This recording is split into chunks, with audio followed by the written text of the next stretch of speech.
Well, the first thing I have to say is that I said at the time, and this was what got me into serious trouble, because they felt that by making such statement, in fact, it was singled out.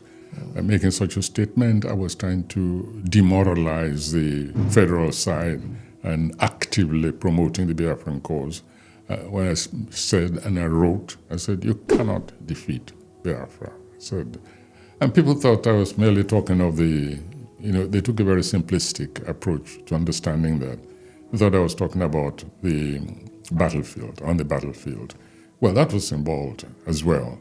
Because when the people are determined, they are willing to sacrifice anything to preserve their identity. When they feel they are on a righteous cause, it's difficult to defeat them. Yes. If there's any, shall we say, military defeat, it's only temporary.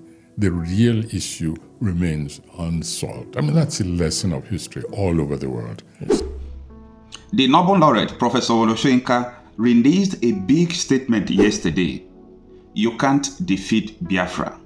He was referring to the federal government of Nigeria that the concept of Biafra is not defeatable. He made this statement during his interview with the Noble Nigeria YouTube channel. And he went on to say that the federal government don't have right keeping Nnamdi Kanu in custody because he was kidnapped from Kenya. We are going to deliberate into that and what it means to Nigerian government. But before we go into that, how many of you remember this senator who stood on the assembly floor of the Senate and said that his wife, as the appeal court president, that he uses his wife to do favor to his colleague when they lost election? Particularly my wife, whose freedom and independence I encroached upon while she was in office.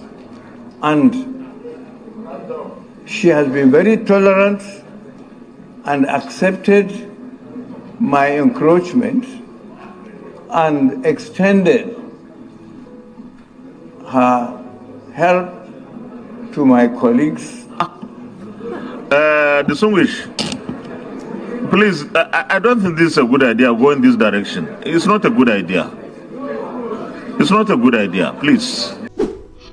This is the video that so many people don't want to talk about. This is the video that even the federal government, the judiciary, the Nigerian Bar Association, nobody wants to discuss anything like this. You know why? It reflects what is going on in the judiciary. And you may be wondering why Nnamdi Kanu has not been released, why other people have been released, why everything is going on like this. This is the kind of thing that is going on in the Nigerian judiciary. However, that is not the purpose of this video. Let us go into the main deal. It's a mistake keeping Nnamdi Kanu in prison, I believe. To have, in fact, kidnapped him. There's no other word in the first place. That's true. He had a right to pursue his cause anywhere he wanted. He was never accused of physically bombing any place or killing any place. Language, yes, was incited, no question at all about that. But you don't arrest, you don't kidnap people. Buhari seemed to have an obsession with kidnapping people. That seemed to be his trademark. Modus operandi. It's like couldn't fulfill himself unless it put somebody in a crate and brought them back. And I think that politically speaking, if they have any real charges against him, well, since he's in their hands, they should try him. All these technical postponements, delays, these tactics of just of avoiding the basic issue, for me, it's just counterproductive. The purpose of this video is to educate the masses that Nnamdi Kanu ought not to be in detention because the federal government feel that they can keep him perpetually there, not remembering that what he was fighting for is his fundamental human right of self-determination.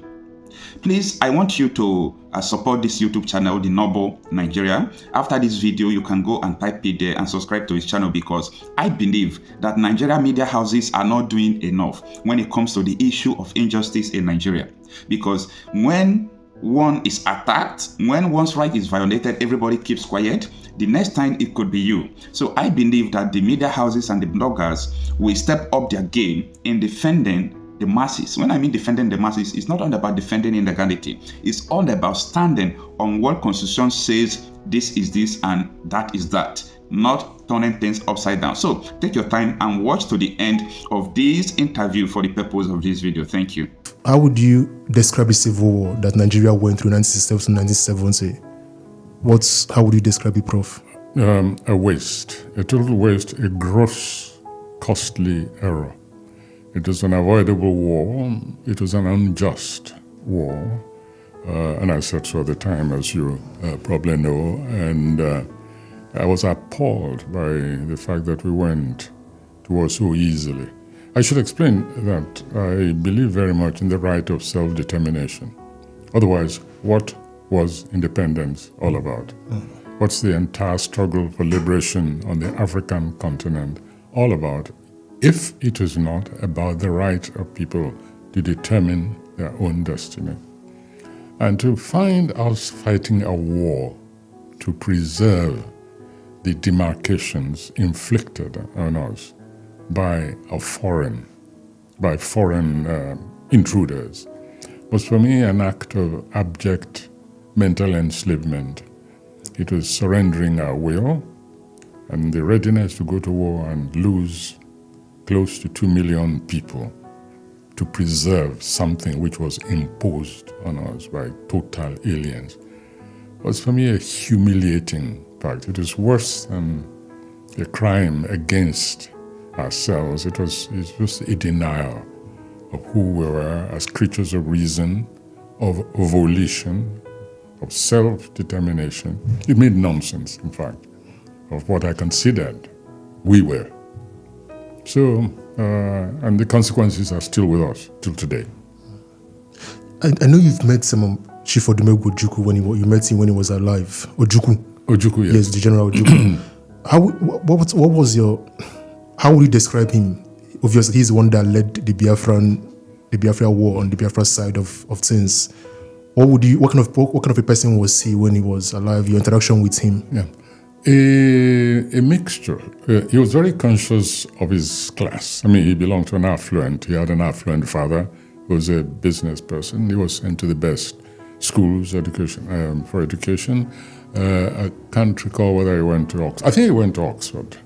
And when he came back, we met as young people. He was older than I was, of course. And at the beginning, I didn't even like him at all. And that's before I went away. He was very class conscious, yes. Rich, wealthy. He drove a sports car. Me, I trundled along on my father's ancient rally bicycle. I remember very well. Yes. And we used to meet at the same area. We had mutual friends. Yes. But when he came back, and this happened to so many young people. You can have a very frivolous, uncaring youth, and an issue comes up, which will affect you, and there's a transformation. And so he definitely had he felt a sense of mission. He became totally committed, to the Biafran cause. And he tried to rise to that occasion as fast and as determinedly as he could. I thought for somebody with that background and with those challenges, he didn't do too badly. He made some terrible decisions, I believe. He also had to accept responsibility for the entire scenario, going to war.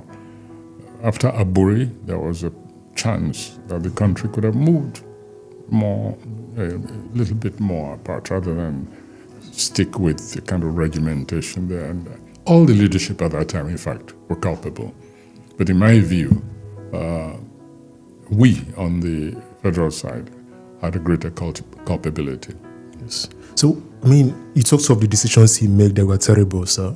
When you compare that to people like Nnamdi Kanu today, Nnamdi Kanu trying to resurrect that Biafra spirit, what would you say, or what would your advice to people like Nnamdi Kanu, the Yoruba nation, those people that are agitating for a split from Nigeria, what will your advice or suggestion be to them from your experience? Well, the first thing I have to say is that I said at the time, and this was what got me into serious trouble, because they felt that by making such statement, in fact, it was singled out. By making such a statement, I was trying to demoralize the federal side and actively promoting the Biafran cause. When I said and I wrote, I said, you cannot defeat Biafra. I said, and people thought I was merely talking of the, they took a very simplistic approach to understanding that. They thought I was talking about the battlefield, on the battlefield. Well, that was involved as well. Because when the people are determined, they are willing to sacrifice anything to preserve their identity. When they feel they are on a righteous cause, it's difficult to defeat them. Yes. If there's any, shall we say, military defeat, it's only temporary.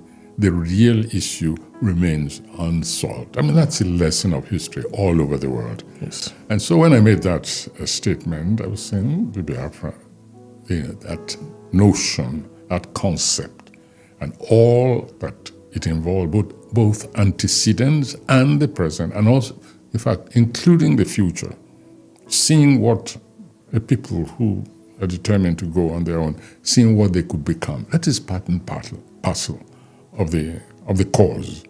And when you have that kind of binding combination of different causes, it's very difficult to defeat them. And so Nnamdi Kanu represents that concept. He is one of the younger generation who inherited a burden of defeat, of resentment, and a determination, in their view, not to make the mistakes of even their predecessors. They have a new will, they have a new understanding of history.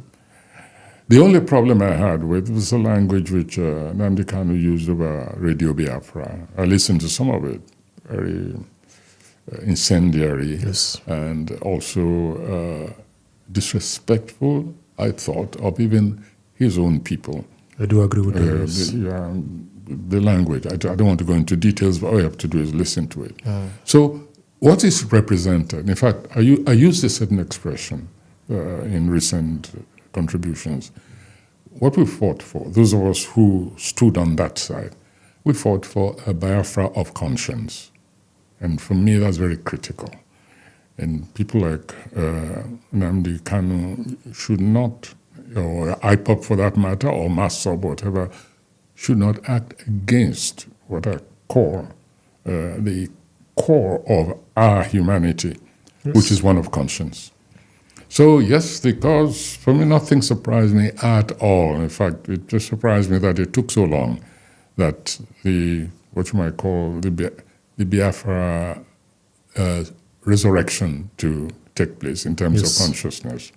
Nothing surprised me. Yeah. Would you say there are similarities with the Yoruba nation and the way they've been treated? So, for example, you have the way Nnamdi Kanu was treated, or is being treated.